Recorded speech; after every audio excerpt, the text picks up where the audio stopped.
Hello, my name is Mary Goven. I support all three of these bills. I also want to concentrate on 756. The intent of the law really matters. You know, this process was set up giving control to these different agencies to gather all this information over a very extended period of time and render a complete, full advisory opinion to the citing board so that they can look at, you know, this is a massive amount of information that has to be considered.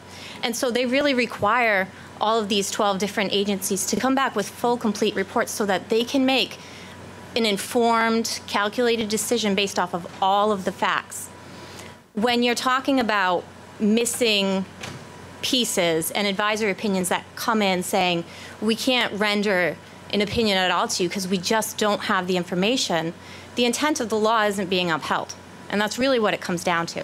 So making this small change saying these advisory opinions need to be complete in order for the citing board to make their decision, you know, that's not really changing the law. It's just reaffirming what the law's intent was.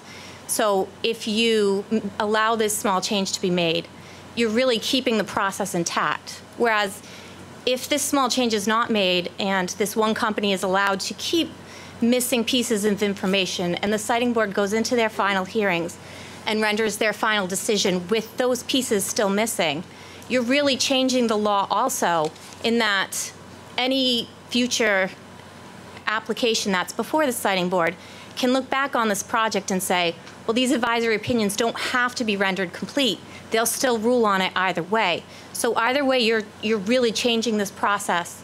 So we want to keep the intent of this process intact. We want to make sure that those advisory opinions are complete so that the citing board really can make the decision based off of the facts and not based off of some of them. You know, you're handicapping the citing board when you don't give them what they need. So I really think that that one's the most crucial one of the three, in that if you want to keep this process trustworthy and functioning in the way it's intended, you really have to make sure those advisory opinions are respected and enforced to be rendered complete. Thank you.